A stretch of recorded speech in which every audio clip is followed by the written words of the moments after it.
Ready? Thank you. I'd like to go ahead and call the House Health Full Committee meeting to order, and if the clerk would please open up the roll. And if everyone would sign in. I think we've got.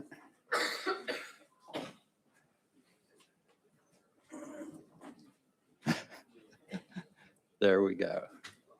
All right. Clerk, please take the roll. Mr. Chairman, you have 20 members present. You have a quorum.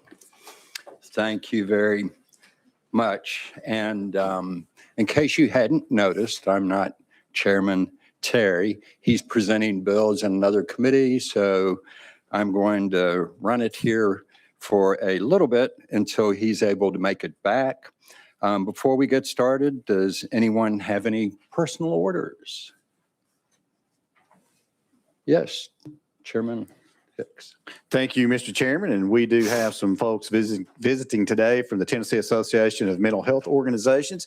If they would please stand and let us recognize them for being here.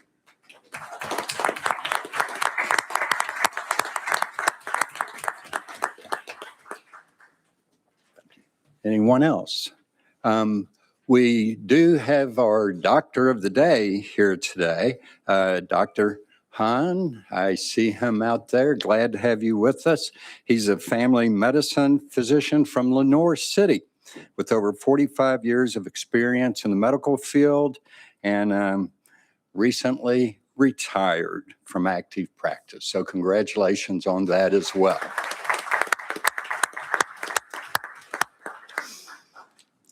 Okay, we have 23 items on today's agenda, and we are going to get started with item 1. And, okay, item number 1, House Bill 2020. Do I have a motion? Motion. Second? Okay, we have a motion and a second. Chairman Hicks, you are recognized on House Bill 2020.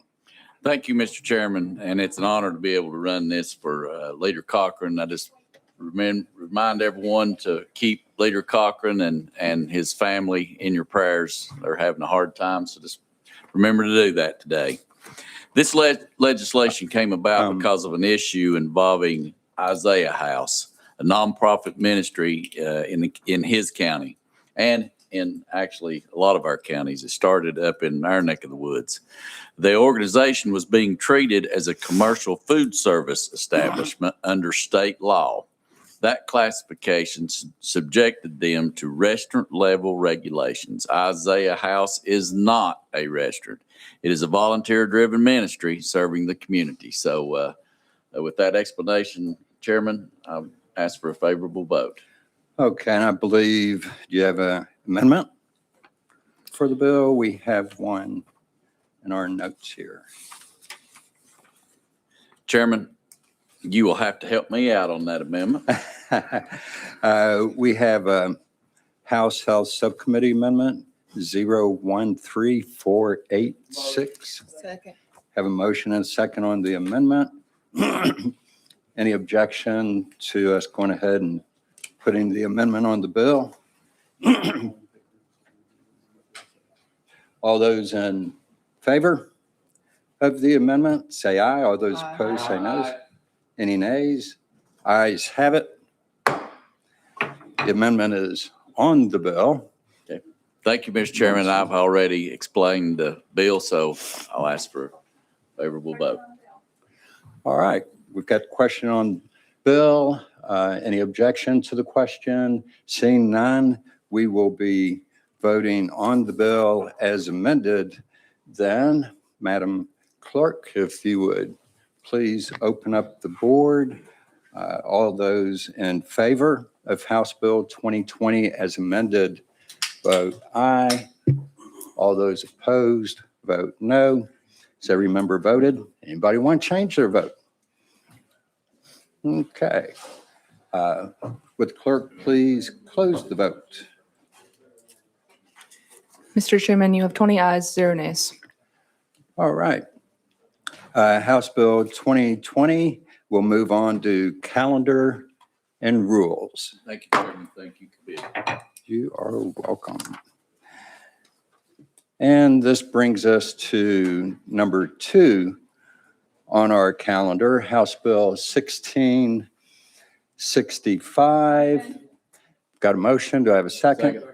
Have a motion and a second.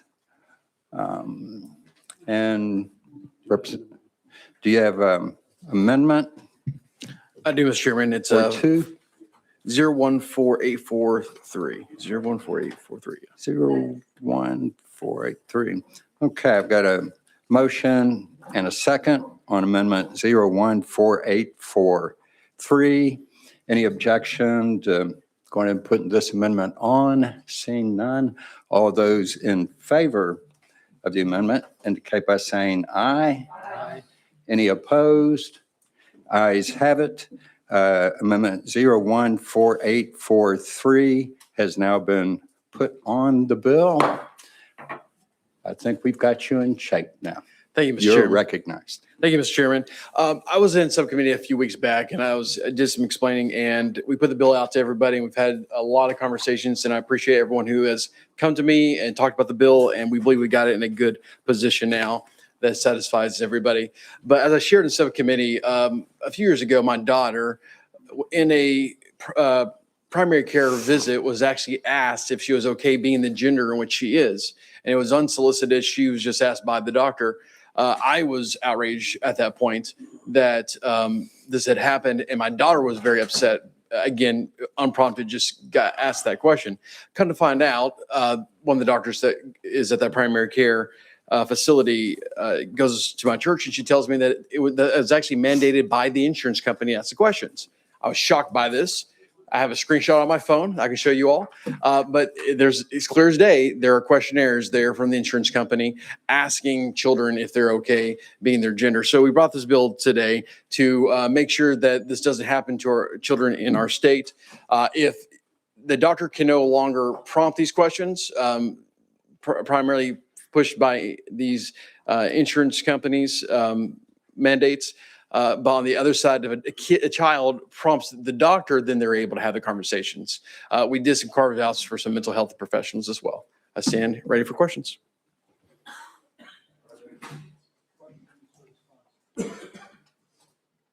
Seeing none, are we ready to vote on House Bill 1665? Seeing no objection, would the clerk please open the vote?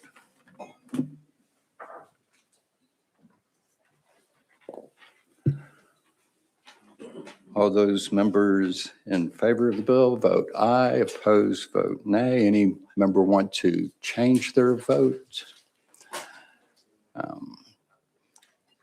Okay. Clerk, would you please take the vote? Mr. Chairman, you have 15 ayes, 4 nays. Thank you. Having received favorable vote, House Bill 1665 is amended. We'll move on to calendar and rules. Thank you. Thank you, Chairman and Committee.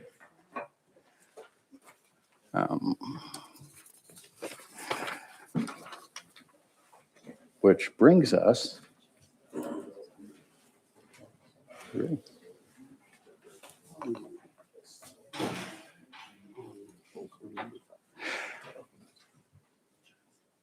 to item number 3, House Bill 5.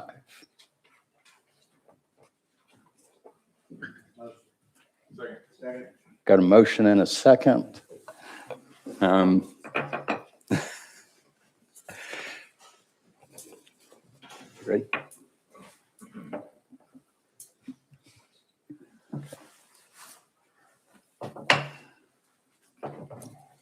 All right, that brings us to item number 5. My apologies. I had to go run a bill in another committee and I am back now.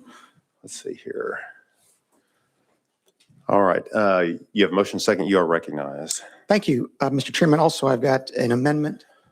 Yes. Drafting code 012921. Okay. 012921. You have a motion, a second. Let's go ahead and put that on there. All those in favor say aye. Opposed? Ayes have it. We're on the bill as amended. You're recognized. Thank you, Mr. Chairman. Good afternoon, members of the committee. You may recall this is a bill that we previewed a few weeks ago that addresses one of the most serious problems that we face in Tennessee, and that's the ongoing destruction of innocent unborn human life in the state. This bill creates a cause of action in favor of a family against an out-of-state abortion pill supplier who unlawfully sends abortion pills into the state that results in the death of an unborn child. Many of you will recall that in 2022, we had the landmark decision from the U.S. Supreme Court, Dobbs versus Jackson Women's Health, that changed the law on abortion in Tennessee and across the country. And in the year before Dobbs was enacted, that is in 2021, we had a total of 12,182 abortions in Tennessee, according to statistics that the state gave to the CDC.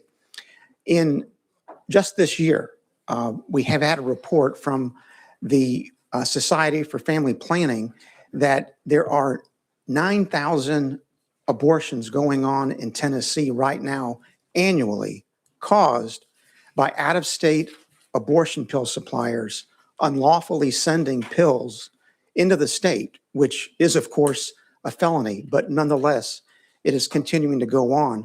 What this bill does is it allows the mother of a child who was killed or any other member of the family to bring an action against the out-of-state abortion supplier who commits a felony for this type of conduct. And it seeks to impose a $1 million judgment of non-economic damages and a $2 million judgment of economic damages to act as a deterrent from these companies and out-of-state suppliers from sending abortion pills into the state. And that, Mr. Chairman, is a summary of the bill. All right. Thank you for that explanation. And we have some folks that someone's asked to ask a question, but you want testimony first? Okay. So if there is no objection, we will go out of session and bring up a Zoe Hall.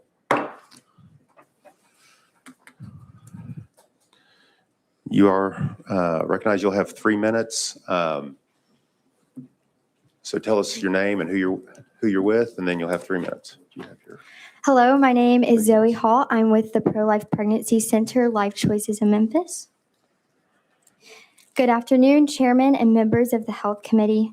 Thank you for the opportunity to speak. My name is Zoe Hall, and I work for Life Choices in Memphis. Through our center's abortion pill reversal program, we regularly serve clients who have taken the first abortion pill, mifepristone, and are seeking a reversal. Recently, our center worked with an APR client to dispose of her abortion pills at her request. The client's pills, ordered from Plan C, arrived in this brown envelope to her home in Tennessee. We discovered that the return address belongs to the Los Angeles Public Library that does not allow public use of their mailboxes and was unaware that their address was being used for the purpose of mailing chemical abortion. It is our understanding that using a public place's address as a return address without permission can be a federal crime if the intent is to mislead. Inside the package, one would expect to find tamper-resistant pill packaging, a warning list of possible side effects, an emergency contact in case of complications, instructions on dosage and taking the pills, as well as a copy of the prescription. Our client found none of these things within the package that she received in the mail. Instead, she opened the envelope to find 3 black bags, all unlabeled. In each bag, our staff found 4 pills between makeup pads. There were no imprints or identifying numbers on the pills that would distinguish between the mifepristone and the misoprostol, even though the FDA requires solid oral prescriptions to have a unique identifying code on them. This is unacceptable. Healthcare is not demonstrated through this package, but rather a serious disregard for the unborn child as well as the health and safety of the mother. It's our center's goal to advocate for the protection of the unborn as well as for the safety of the mother. House Bill 5 is a step towards ensuring accountability and a safer Tennessee for our women and our children. Thank you. Thank you for your testimony. Do we have questions for Ms. Hall? All right, seeing none, thank you for coming up and testifying. I appreciate your words. We also have John Carr. And again, for the record, your name, who you're with, and you will have 3 minutes. Thank you, Mr. Chairman, members of the committee. John Carr with the Tennessee Medical Association. I'm Assistant Director of Government Affairs. On behalf of the TMA, we respectfully express our opposition to House Bill 5 as amended. We understand Representative Balso's good faith intentions with this bill, and the Tennessee Medical Association is in no way advocating for any person or any entity to violate the law. This bill would create a new statutory exception to Tennessee's longstanding civil damages framework by allowing a recovery up to $1 million in non-economic damages and $2 million in economic damages tied to alleged violations of Tennessee's chemical abortion laws. Nearly 15 years ago, this General Assembly adopted carefully negotiated civil damage caps to stabilize liability exposure, protect access to medical care, and improve Tennessee's business climate. These reforms have helped make Tennessee a destination for physicians, entrepreneurs, and businesses of all sizes. Creating a targeted exception, however well-intentioned, risks unraveling this balanced framework and establishes a precedent that invites further carve-outs. From a policy standpoint, this represents a significant departure from a system deliberately designed to provide predictability and uniformity. This bill is also inconsistent with how Tennessee law treats economic damages. Courts have long held economic damages are determined by juries based on evidence, not predetermined statutory awards. Economic damages are intended to compensate for actual provable financial losses, including medical expenses and lost earnings. I can give you the case citations if you like, Mr. Chairman. Amendment 2 would depart from this established framework by substituting a statutory figure and low threshold for the traditional fact-based jury determination, representing a marked shift in Tennessee's civil jurisprudence. Additionally, the proposed framework appears to be without parallel in other jurisdictions. States known for maintaining structured liability environments, including Texas and South Carolina, do not employ comparable statutory economic damage awards in this context. Tennessee has historically been deliberate in maintaining a consistent and predictable civil justice system, and this proposal would move the state outside that established framework. From an enforcement perspective, violations of Tennessee's abortion laws frequently involve actors operating beyond our state and national borders. Civil damage reform directed at in-state litigation may have limited practical deterrent effect against these actors. Existing enforcement mechanisms, including actions by the Tennessee Attorney General in coordination with federal authorities, would provide more direct avenues for addressing unlawful distribution practices. And finally, this bill will incentivize abortions in Tennessee. It creates a $3 million bounty for a bad plaintiff to have an abortion in order to obtain a payday in a civil action. And for these reasons, the TMA is opposed to House Bill 5 as amended. Thank you.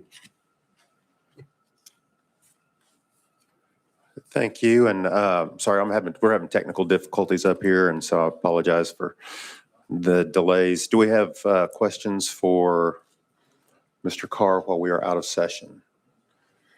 Okay, I do have a question for you. So the objection that you have, if you can make this clear for everybody, isn't so much the concept and the wrongful death or the catastrophic injury. It's that the way that the bill is structured, the penalties are in Title 29.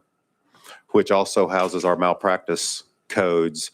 Therefore, the concern is that it's going to interfere with the current malpractice codes and create a change in that. It's doing more than just going after the bad actors here. Is that correct? That is correct. Okay.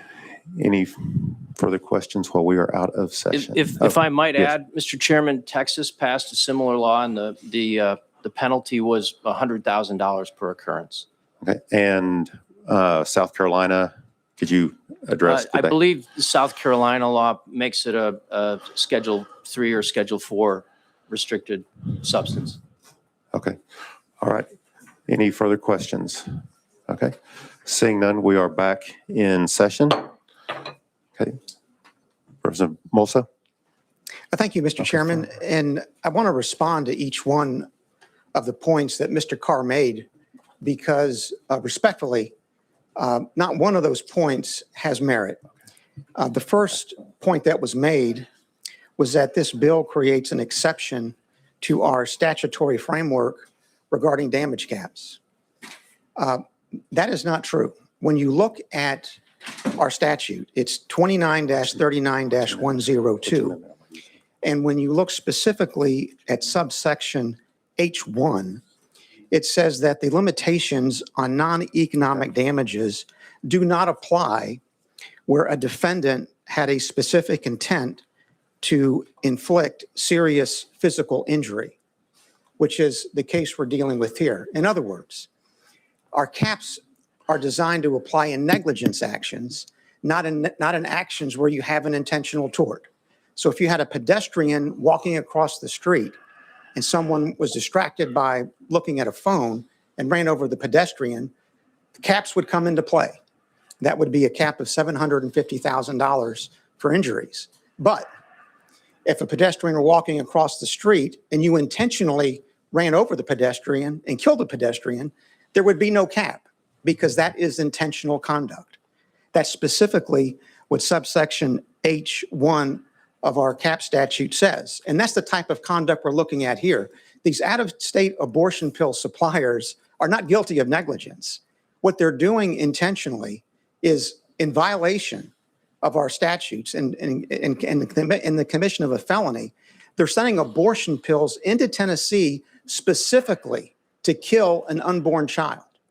So there is no exception to the statutory framework. There simply is no cap in Tennessee on damages where you have intentional conduct. But even if there were, Tennessee recognizes that the cap on catastrophic injuries is $1 million. And obviously here we're dealing with a wrongful death, which is about as catastrophic an injury as you can have. And then I'll also point out that when you look at 29-39-102, it's very clear that when we passed the statute back in 2012, we distinguished economic damages from non-economic damages. And the caps do not apply to any economic damages. That's set out specifically in section A1 and A2. The second point that Mr. Carr made was that there were physicians moving here and somehow this might interfere with physicians moving to Tennessee. Respectfully, that cannot possibly be true because we explicitly exempt Tennessee licensed physicians from the operation of this bill. When you look at the bill, you look at subsection B2, it specifically says that the provision does not apply to a physician as defined in 63-6-1102. So actually, if you are a physician and you move into Tennessee, you are completely protected because when you get licensed here in Tennessee, you cannot in any way be held liable under the statute. The last point that Mr. Carr made was that somehow this will incentivize abortions in Tennessee. Let me say two things about that. One, unfortunately, we live in a world right now where there's not a need to have additional incentives. We're losing 9,000 unborn children in Tennessee every year to these out-of-state abortion pill suppliers. It's even worse in Texas. Texas is trying to address this as well, but it didn't go far enough. And so when you look at the statistic statistics from the Society of Family Planning, and you can find all of that at societyfp.org. Texas is losing over 35,000 unborn children every year from abortion pills being illegally sent into Texas.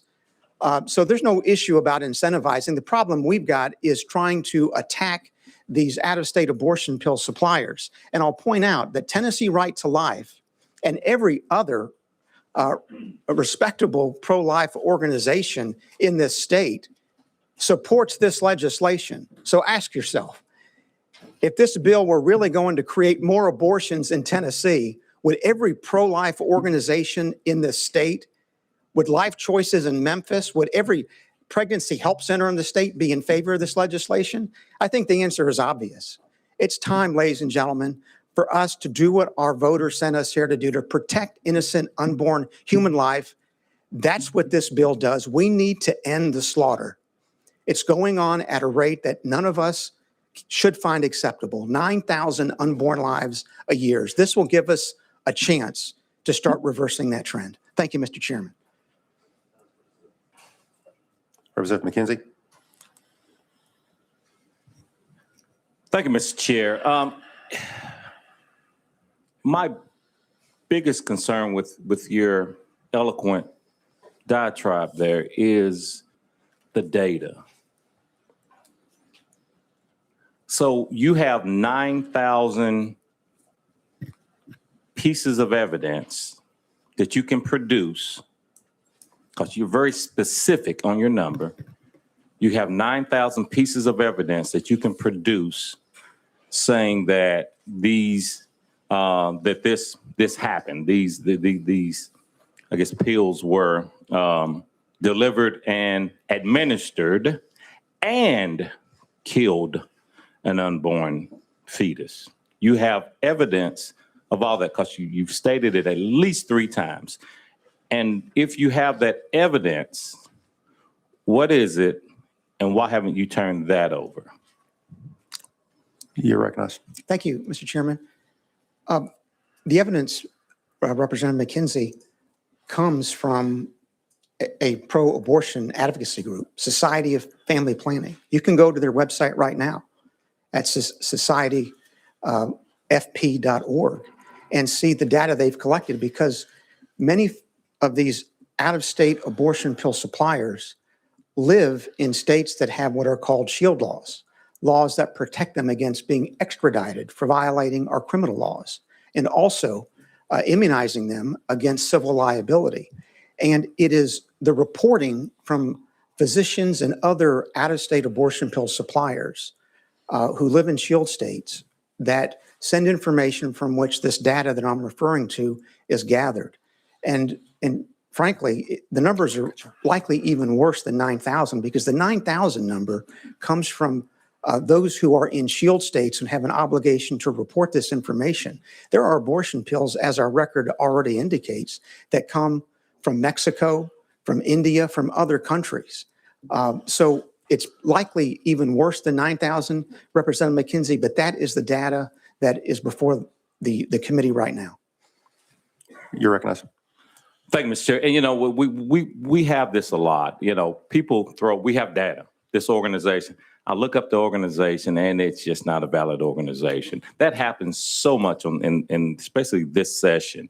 I think people are using that as a way to get their point across, and no one questions it. So I do question that. But on my next statement, as the gentleman said, why would we be so much different than the states that we continually lean to push, I would say, conservative types of bills? We're always looking to Texas and South Carolina as a vanguard, as a leading state, and you all try to replicate their laws.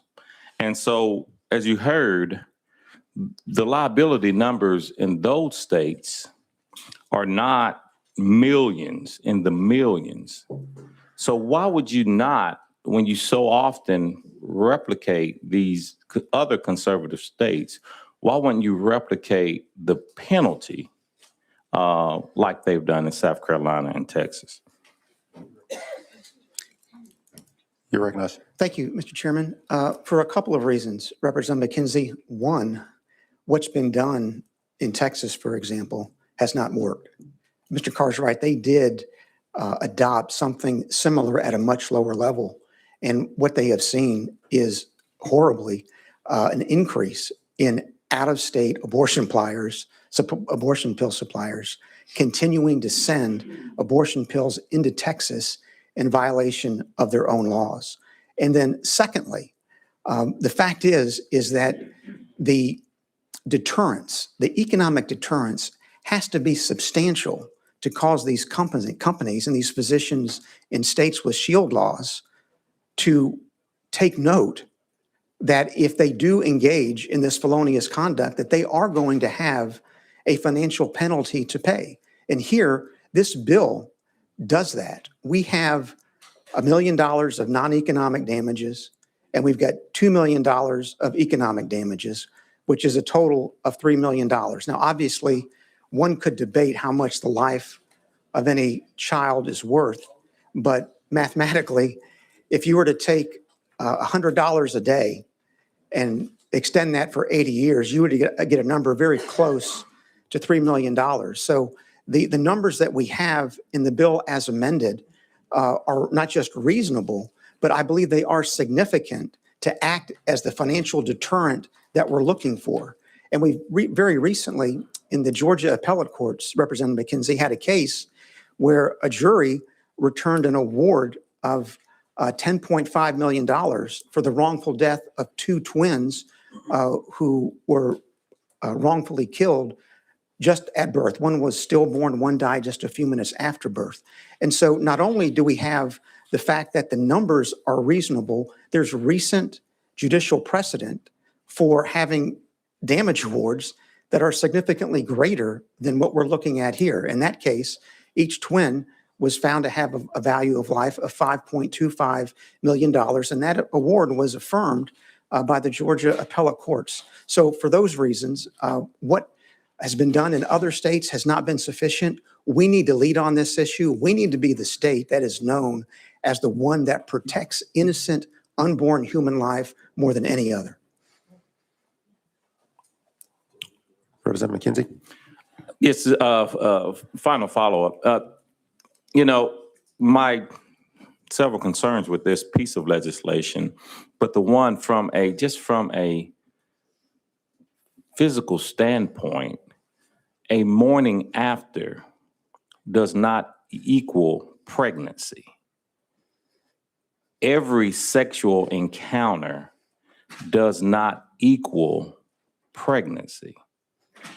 Not by, dare I say, a long shot. So if someone does take, how are we going to prove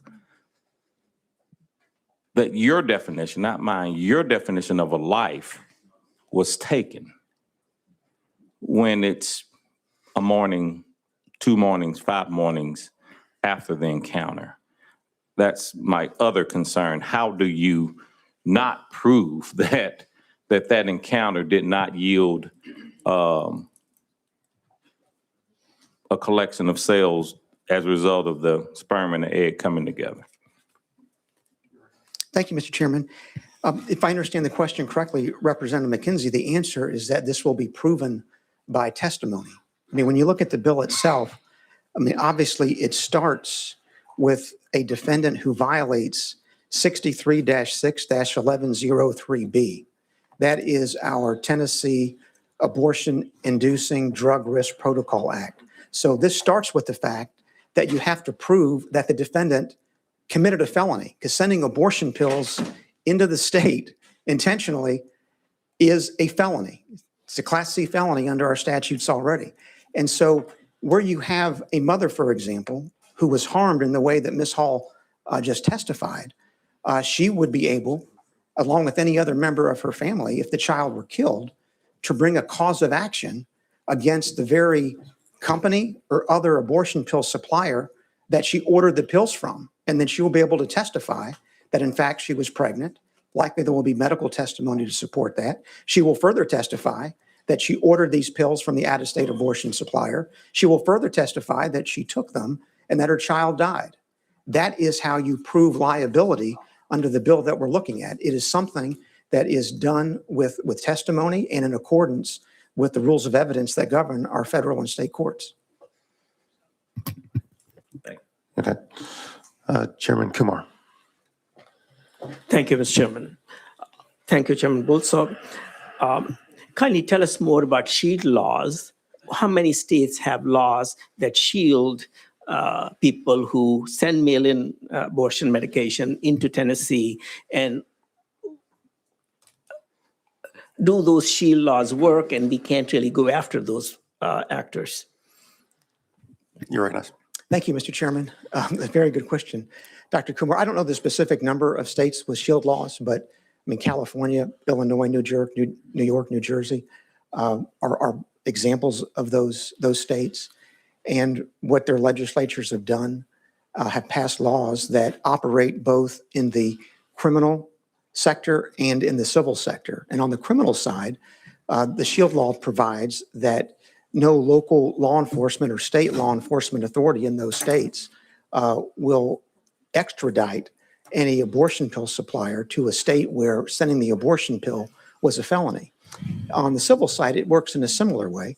It provides that no abortion pill supplier will have a judgment enforced against the supplier in our courts that comes from a state where taking abortion pills is unlawful. The way that you deal with that principally is that you bring the original case in federal court. And you can get into federal court typically on the basis of what's called our diversity statute, 28 USC section 1332, because almost always the out-of-state abortion pill supplier will have a citizenship that's different from the person bringing the case. And when you bring the case in federal court, you first would have to obtain a judgment here in Tennessee. The federal system has a form called AO 451, where once you obtain a judgment in a Tennessee federal district court, you could take it to, for example, the Northern District of California and register it with the U.S. District Court for the Northern District of California using form AO 451, and then you can execute against that defendant's assets in the state of California. And a federal court is not bound by a state shield law because state governments can only affect what happens in their state courts. They don't affect what happens in federal court. So that is likely the way this could be used to obtain the financial deterrence against these out-of-state abortion pill suppliers that we're seeking. You're recognized. Thank you. So there is a way to overcome those laws going through the federal system. It's just a longer road. I was concerned, would this law be effective considering the states are shielding the pill suppliers? You're recognized. Thank you, Mr. Chairman.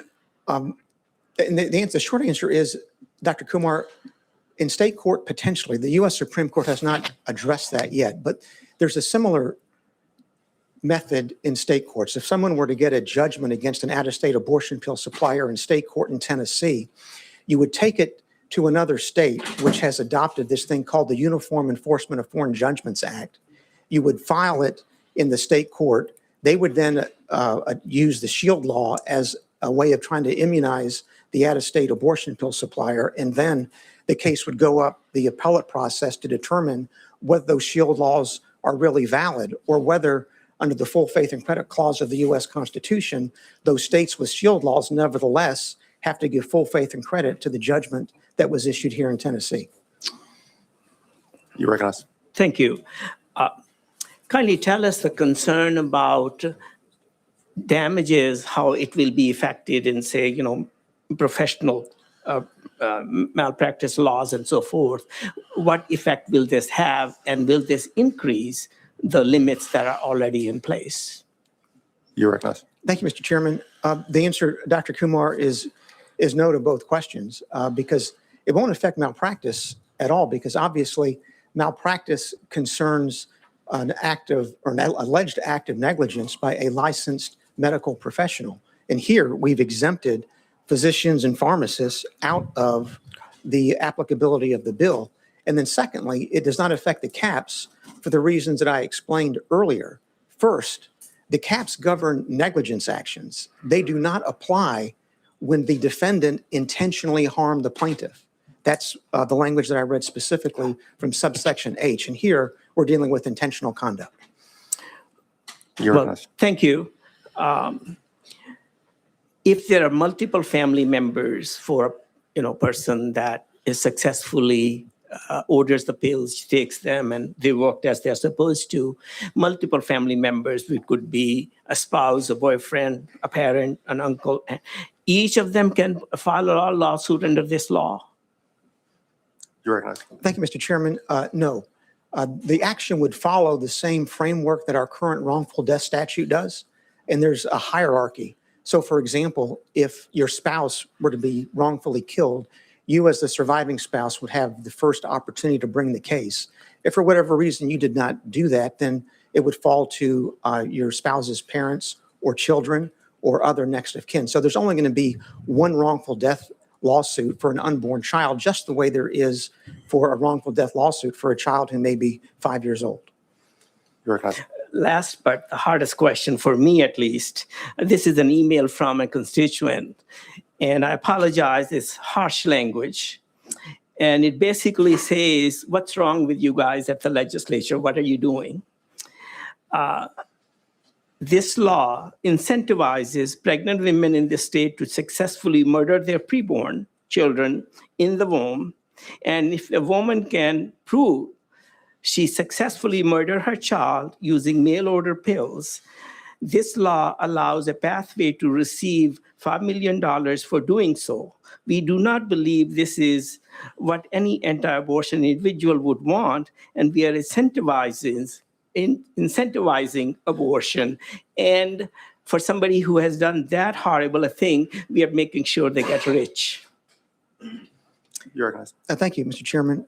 I would respectfully disagree with whoever sent you that email, Chairman Kumar, because recognize that in Tennessee, we have historically, and for good reason, treated a young lady, an expectant mother who's in the midst of a crisis pregnancy, not as a perpetrator of a crime, but as a victim. We've always attempted to love both the mother and the child. So questions like that, where you talk about the mother murdering her child, I think it's inconsistent with the way we've always approached this in Tennessee. And when you look at the criminal framework, it's not unlawful. That is, it's not a crime for a young mother in Tennessee to have an abortion. It's a crime for a physician or someone else to perform an abortion. So we have the structure where we do not criminalize the woman.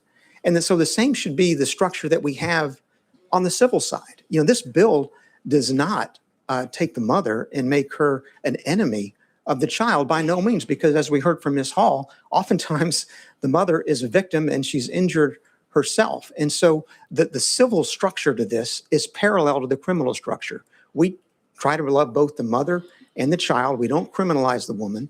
And so I would respectfully say that to the person that sent you that email, that it's important to look at historically in Tennessee how we treat young mothers who are in crisis pregnancies, and to recognize that this bill is simply continuing that approach. And obviously, one of my favorite moral philosophers of all time, St. Thomas Aquinas, said, justice without mercy leads to cruelty.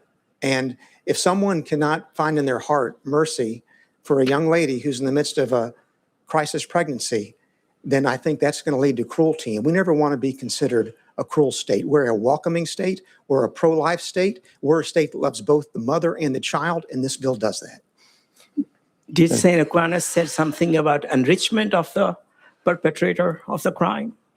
Mercy, yes, but I respectfully, that person doesn't really understand what we're dealing with here, because this is not easy. I mean, when you have to take a judgment that you obtain in one state and enforce it somewhere else against a party who may or may not have assets, it's not like it's going to be an easy payday, Dr. Kumar. I have done this many times in my 40-year legal career, and it's difficult to get a judgment in one state, go into another state, and successfully execute on it. So we're not going to have women, I can't believe that we're going to have women in Tennessee who are going to theorize that somehow they can kill their unborn child and get rich because somehow They're going to find a lawyer to take the case who's going to be successful in Tennessee, who's going to successfully register the judgment somewhere else, and that party is going to have $3 million in assets. They may or may not. The value of this, Chairman, is that it provides a deterrence against the abortion pill suppliers from sending abortion pills into Tennessee. And we will see immediate deterrence of some, but not all abortion pill suppliers. But there are going to be some abortion pill suppliers who are going to stop sending abortion pills into Tennessee once they hear that Tennessee has taken this bold step on behalf of the unborn. And that's what we're seeking. Thank you, Chairman Butler. Thank you, Chairman Torrey. All right, thank you. And I've got a few other people who want to ask questions, but I do want to follow up on that, along with the question that was asked earlier about how do you prove, so how would you prove a case if the woman got the pills, but then took the pills, but is not premeditated in taking pictures? Now, all of a sudden, there's no evidence that she took pictures or actually had the abortion from the pills without premeditation. How are you going to prove that? Can you answer that? Yes, Mr. Chairman, I'm happy to. Once again, you prove it both through documentary evidence and through testimony, which is typically how facts are proven in a court of law. In this particular case, the mother, if she brought such a case, would testify where she bought the abortion pills. She's going to have a record, both a digital and likely a paper record of where she got the abortion pills, especially if she saved the container. As we saw from Ms. Hall, some of these young ladies who are put in this position, save these packages in which these abortion pills are sent. So first she's got the evidence, the physical evidence of where she got the abortion pill, and then she testifies that she took it, and there's likely going to be medical evidence that she was pregnant and that the pregnancy ended as a result of taking the combination of these two abortion pills that were sent to her. And that will be a sufficient basis for a judge or a jury to find that the out-of-state abortion pill supplier is liable for the wrongful death of the unborn child because it sent abortion pills into the state that caused the death of the child. Okay, thank you. Representative Travis, you're recognized. Thank you, Mr. Chairman. And Representative, that was always been my concern, is that you have a bad player that they say, well, I'm going to get pregnant, and then I'm going to order this pill, and then I'm going to have this abortion.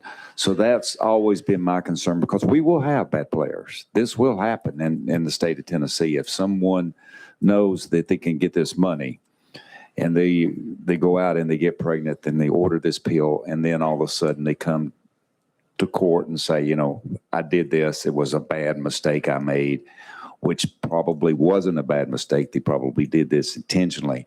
And so I think that may even create a more burden for abortions than what we have now because of the bad players that will come forth, I think. But can you help me with that?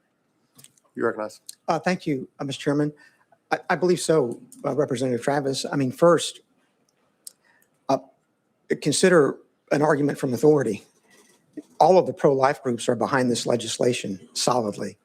And you can ask yourself, would every one of Tennessee's pro-life groups, would the entire pro-life community be behind this legislation if it really was going to lead to more abortions?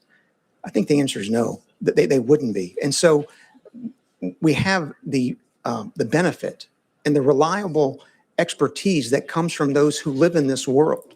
Ms. Hall from Life Choices in Memphis, Tennessee Right to Life, other pro-life groups that understand that dealing with women on a daily basis, that the kind of circumstance that you're describing is either so rare that it's not likely to happen, or it's certainly not something that in a material way is going to cause an increase in abortions in the state of Tennessee, because one doesn't really know exactly what any particular young lady might do in the future. But what we do know is that we're losing 9,000 unborn children in Tennessee every year to abortion pills being sent into the state illegally. And those souls are crying out to us to do something to stop it, to stop the slaughter. And this bill is an attempt to do that. Representative Travis? Good. All right, Representative Mitchell? Yeah, thank you, Mr. Chairman. Are there any limits to attorney's fees in your piece of legislation? You recognize? Thank you, Mr. Chairman. No, Representative Mitchell, there are not. You Well, recognize? thank you, Mr. Chairman. Well, that's troubling because Lord knows you would never pass legislation and then file litigation later using that legislation. I know you'd never do that. So, but that's troubling. You don't have any limits on this. You recognize? Yeah, thank you, Mr. Chairman. I mean, obviously that this is an ad hominem personal attack. It's not the sort of thing that Mason's rules permit. But I will say this, that, I mean, anytime I've been involved in litigation that's involved a statute that I've been involved in, I've taken it on a pro bono basis. I've never made a dime, Representative Mitchell, off any bill that I've ever passed or been a part of passing. And that will be the case We'll go ahead and with this legislation too, if it passes. I can promise you, any case I would take for a young lady who's been harmed and whose child has been killed by one of these out-of-state abortion supplier butchers, I would gladly take on a pro bono basis to get justice for her and her family and her child. Thank you for the clarification, and we will remain on the bill. Representative or Chairman Clemens, you recognize? Thank you, Mr. Chairman. So there's so many misstatements in this and contradictions. I'm going to limit this as best I can. So Representative Kumar asked, or Chairman Kumar asked a very smart question about how to enforce this in forward judgments and how you get personal jurisdiction over these actors in the 22 states plus the District of Columbia that might have a shield law. And you explained it as if it was easy. And then he asked a follow-up question, and you acted like it was very hard to do when you're trying to defend another position to another good question that he asked. So I want to make sure we're getting this very clear how difficult this would be to even enforce, not only from a jurisdictional standpoint, personal jurisdictional standpoint, but from an enforcement and judgment standpoint. And so let's just cut through the misstatements of law that some might not be caught by some people. And let's be honest about that. Also, you got a proof problem. You got economic damages, which $2 million in economic damages. I'm not sure how you arrived at that number, or even the $1 million in non-economic damages if you're just pulling them out of the air. So I don't think there's any foundation for that or what that looks like. We've got a proof problem with regard to the fact that doctors and the medical community has no way to even test the blood for mifepristone or misoprostol, if that's how you pronounce it. There's no urine test and there's no blood test. So then you're relying on the word of someone. So you got a proof problem there, a serious question of fact problem there, before you even move forward within these cases. At the end of the day, this just seems to be an unworkable model that is inherently flawed for the very reasons that some of my colleagues raised. You really don't have any way to enforce this or prove it in many cases. And you're right. The second time you answered his question about how difficult this is to get a judgment enforced in another state. So, we've got a felony already on the books for this. This is a Class C felony, I believe. If that's not deterrence enough, and you think a case that's going to be virtually impossible to prove, virtually impossible to enforce, is an additional deterrence that's going to have more weight than that, I don't know where to start with that. But then also I want to go back to, and you referred to my previous colleague's question as a violation of the rules, even though factual. But let's talk about the rules of how we conduct business. You brought a bill in a subcommittee, entirely different. Then you brought another bill with another amendment in a full committee. And then in this committee, you brought another bill via a separate amendment. So this shell game that's being played with legislation Let's stay on the bill, please. is improper. It's against the rules. Just because you manage to fit in a caption and get cute with it does not make it correct. Chairman, I get your point. Let's stay. Point made. You're Thank you, recognized. Mr. Chairman. Let me respond to a couple of those points. One, the representative from Davidson County says that I made misstatements. And I think the accuracy of that statement is best shown by his inability even to say, Let's stay on the bill. all right, Thank you. all right. And then the other point, the next point he made was a problem of proof. Some cases are harder to prove than others. I don't know about the representative's experience. I've tried over 175 cases in state and federal courts in Tennessee and across the country. I've done everything from lose jury trials to win judgments of $146.5 million. And I can tell you respectfully, Mr. Chairman, that this type of a claim can be proven by documents and testimony, as I've indicated. And if it is passed, it will serve as a serious deterrent to these out-of-state abortion pill suppliers from sending abortion pills into Tennessee. All right. Thank you. Chairman Leatherwood. Thank you, Mr. Chairman. As I understand this bill, for one of these cases to be successful, it needs to be proven that the companies are mailing the drugs into Tennessee. There's been a lot of talk about bad players, and that certainly could become an issue. But to avoid the bad players, it seems to me all the companies have to do is just stop mailing the drugs into Tennessee. And that would eliminate the ability of a bad player to say that they were mailed into Tennessee. We've passed laws. The laws are being usurped. You don't want a bad player, just don't break our law and mail this stuff into Tennessee. Thank you.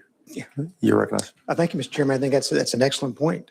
And it's also true because the bill acts on those who not just mail, but also send abortion pills into Tennessee via courier or delivery, which tracks the language in our Tennessee Abortion Drug Inducing Risk Protocol Act.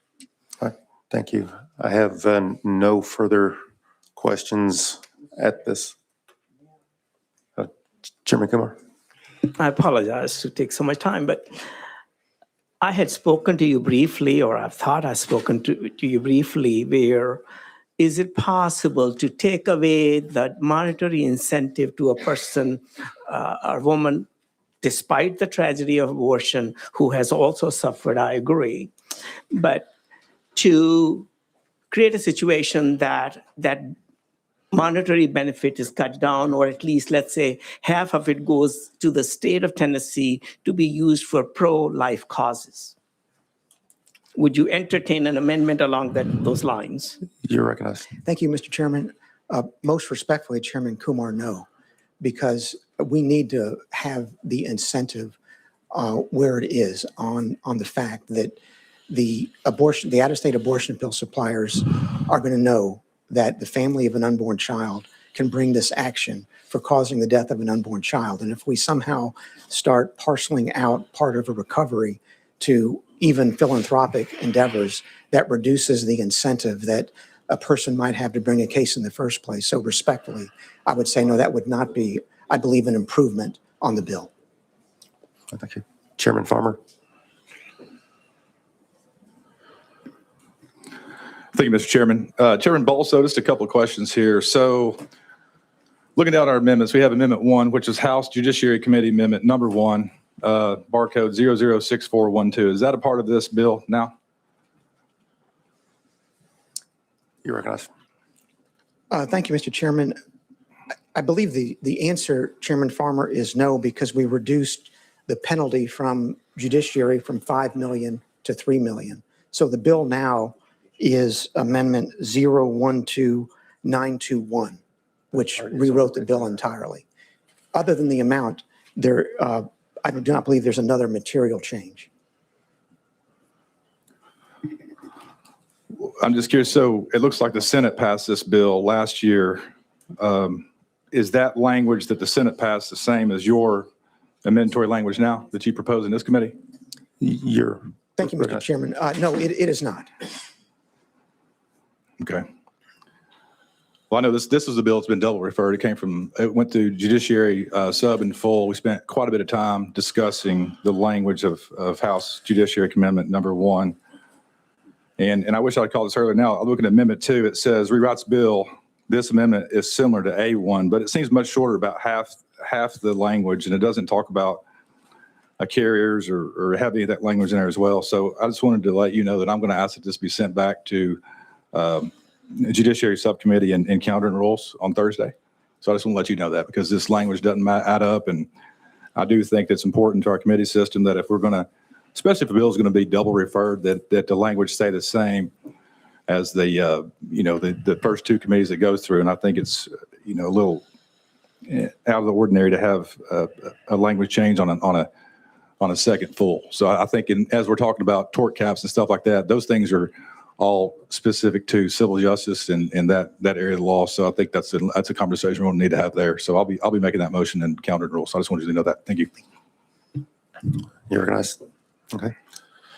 Okay, seeing no further questions, there are 2 other amendments that are here, and I'm going to pass the gavel because one of those amendments is mine. Both those amendments are mine. Amendment number 012639. Do I have a motion and a second? Second. All right, have a motion and a second. Chairman Terry, you are recognized on Amendment 012639. Right, thank you. And as was previously discussed, the Senate did pass this bill, and this amendment that I've brought forth is actually their language of the bill, and I believe it does provide a strong disincentive without the potential negative consequences surrounding the malpractice issue that was brought up. I agree that and I want to thank the sponsor for working with me on this, and this has taken us several weeks to get here. I've had discussions with the AG's office on this, and I agree that the mail order abortion pills are a real concern. I agree that we should have a response, and the goal is obviously to protect life. But the policy is not always just about intent.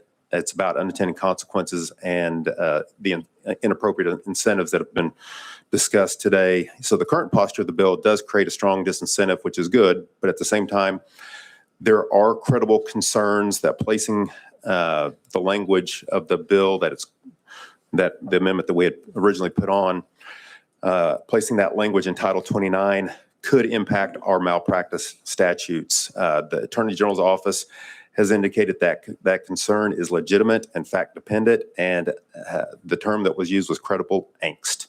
And if that impact is real, that would impact our OBGYNs, our NICU physicians, and our pediatricians, and the very providers that are caring for mothers and babies after birth. And so we should not risk reducing access to care while we're in the process of trying to protect life. And so that's why I'm offering the Senate amendment version that will create this disincentive without destabilizing our malpractice system. And so that's the amendment.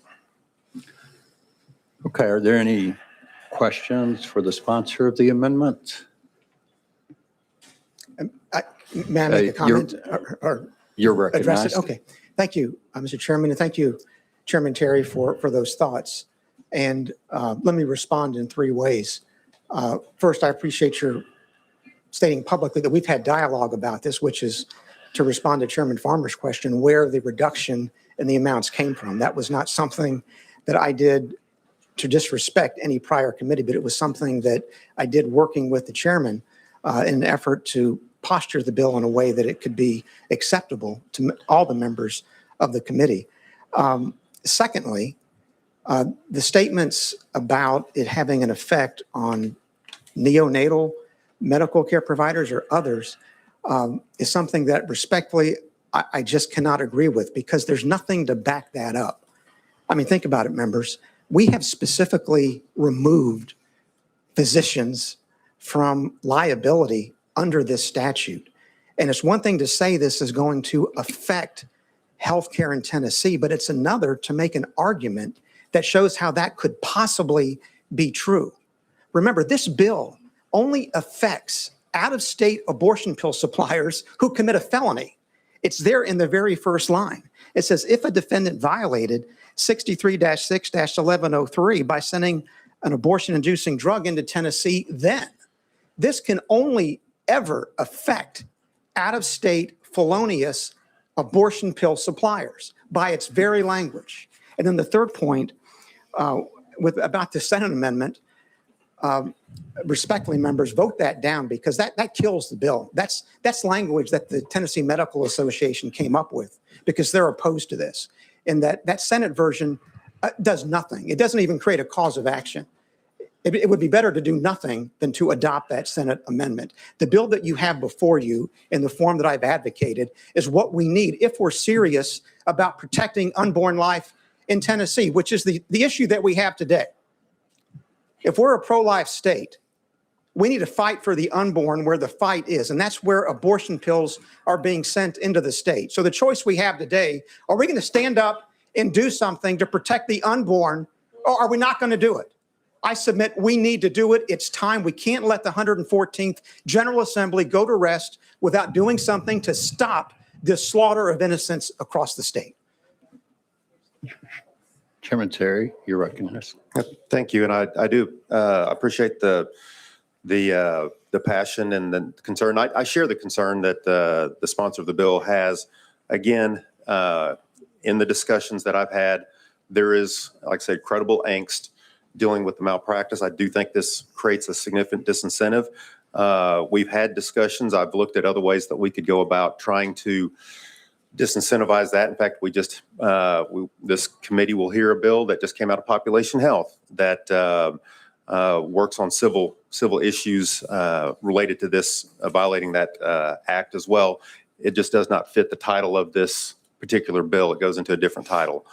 So again, I'm offering this as something that does not alter our malpractice statutes, but still provides a disincentive. Thank you. Representative Hill, you're recognized. Thank you, Mr. Chairman. And with all due respect to the chairman's amendment, I move it to the table. Okay, that's a proper motion and second to move this amendment to the table. Discussion.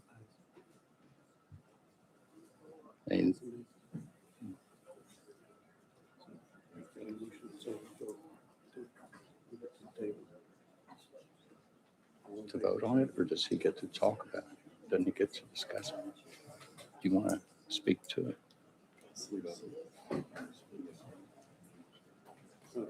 I think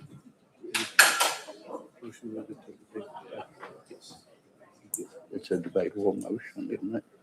Do you want to speak on it?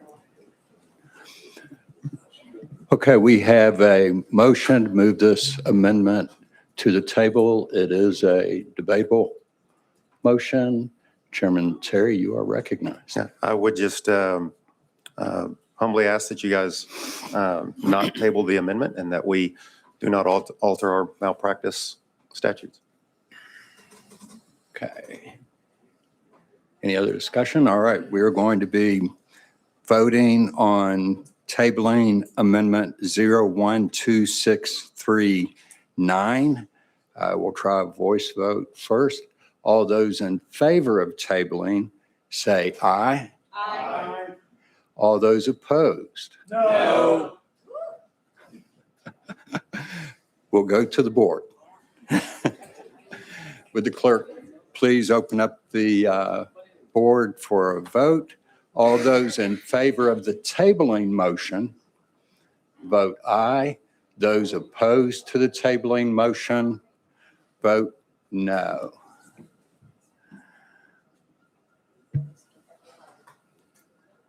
Anybody want to change their vote?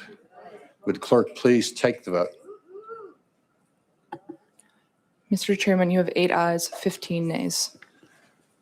Okay, so the amendment is not tabled, and Chairman Williams, you are recognized. All right, we have the question on the amendment. Any objection to the question? Seeing no objection, we are voting on Amendment 012639 to House Bill 5. Would the clerk please open up the vote? All of those in favor of this amendment, vote aye. If the clerk would open up the vote.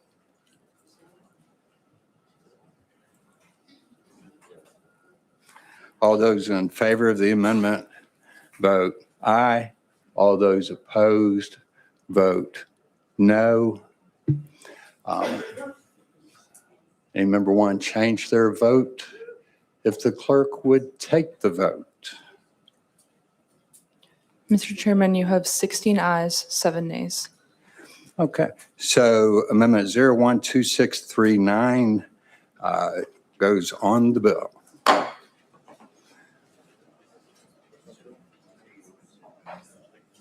Chairman Williams, you're recognized. Question has been called on the bill. Seeing no objection, will the clerk please take the vote?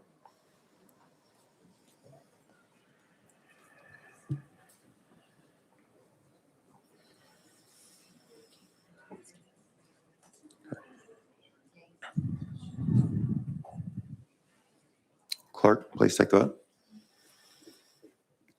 Mr. Chairman, you have 17 ayes, 6 nays.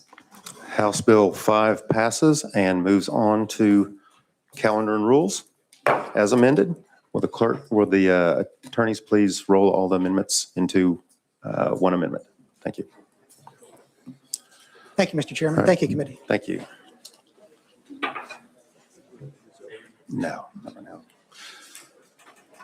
All righty, I'm going to take a liberty here because we have some folks that are out of state to testify. If there is no objection, I'm going to go to House Bill number 23, House Bill 2075.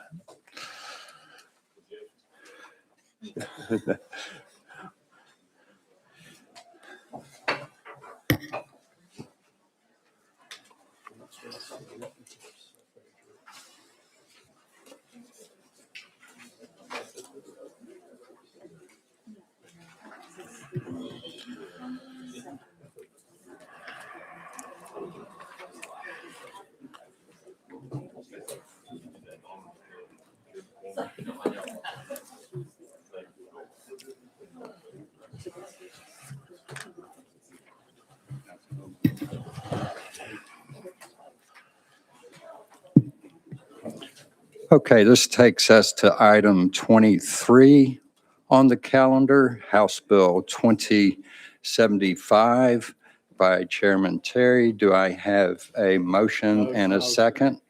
Got a motion and a second. Chairman Terry, you're recognized on your bill. Thank you, Chairman and Committee. House Bill 2075, the Helping Open Pathways to Effective Treatment Act, creates a structured medical supervised pathway for Tennessee institutions to participate in FDA-authorized clinical trials studying ibogaine for opioid use disorder, PTSD, traumatic brain injury, and other indications approved under an FDA investigational new drug authorization. So ibogaine is a naturally occurring psychoactive alkaloid derived from the African iboga shrub. It's a complex and unique because it does not act on just one receptor. It works across several systems.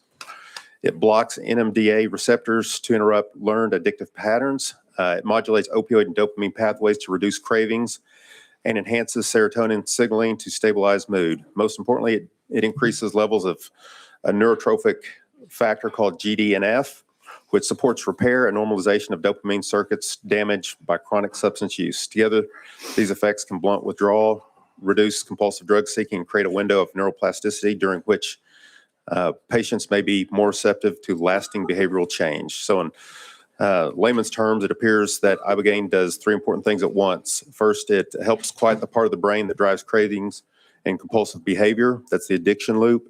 Second, it can ease withdrawal symptoms and reduce those cravings, which is often the biggest barrier. And third, and most uniquely, it may help the brain begin to repair and reset the circuits that were disrupted by long-term use, abuse, or trauma. And it's not a magic cure, and it's not a standalone solution, but under proper medical supervision as part of a structured treatment program, it may create a powerful opportunity for recovery that some patients have not found with existing options. And so there are some folks here that can testify and answer questions. I think you have An amendment? Oh, amendments for the that would bill. be- that'd be and we'll great go if ahead I and got the get that in amendment on the shape bill. First. Okay. Which amendment are we looking for? We got two amendments. Which one goes first? 014072. Okay.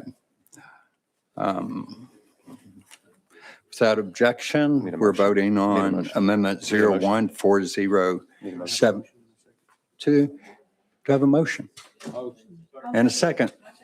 Have a motion and a second. So without objection, we're voting on the amendment. All those in favor of the amendment indicate by saying aye. Aye. Opposed? The ayes have it, and Amendment 014072 goes on the bill. Do you have another Yeah, this is a amendment? clarifying amendment, 014959. We got a motion and a second. Without objection, we will be voting on Amendment 014959. All those in favor say aye. Aye. Opposed? Okay, ayes have it, and the amendment goes on the bill. Any further amendments? No. Representative Travis? Thank you, Mr. Chairman, and I know I'm out of order, but I would like to recognize my two daughters, and Jessica and Rachel, and Jessie is with August Jet, which is going to be here in about 6 weeks. So welcome, girls. Thank you.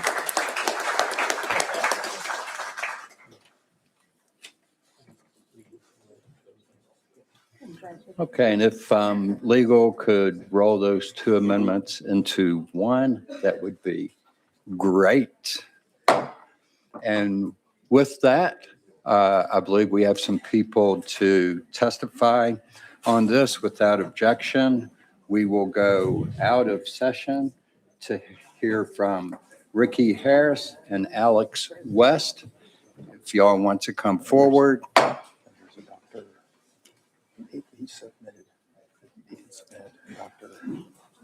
And for the record, if each of you could give your name, who you represent, and you will have 3 minutes. Thank you. My name is Alex West, and I represent Tennesseans for Ibogaine. I'm a 20-year retired Navy SEAL with 15 combat deployments. I'm also the founder of a veteran nonprofit and currently an associate mental health therapist based here in Nashville. I became a SEAL at 20, and at 23, I was the youngest person to pass SEAL Team 6 selection. My career reached its peak when I was asked to lead my assault team right up the middle of Osama bin Laden's compound. On the flight into Pakistan, I was so nervous, not that I might die, but that I might let down the American people. During the initial moment of the assault, my helicopter crashed, herniating discs in my back, an injury I didn't feel until the mission was over.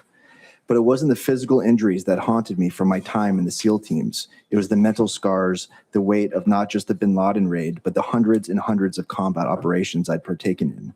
2 years later, I was back in Afghanistan, but this time the war had caught up with me.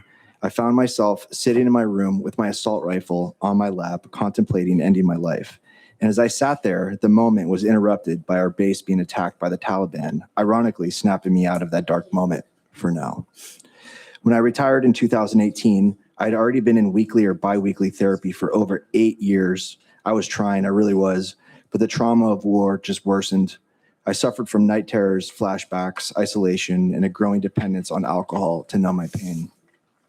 I continued my individual therapy along with group therapy at the VA and psychotropic medication after medication, a total of 5 at its peak. But the suicidal thoughts only became stronger. Then one day, a close friend of mine, a man whom I'd been in combat numerous times, told me that we were going out of the country for Ibogaine treatment. And I asked him why we had to get out of the country to do it. And he informed me that's because it's illegal here in America. But he pressed me, if I didn't go, He feared I would not survive.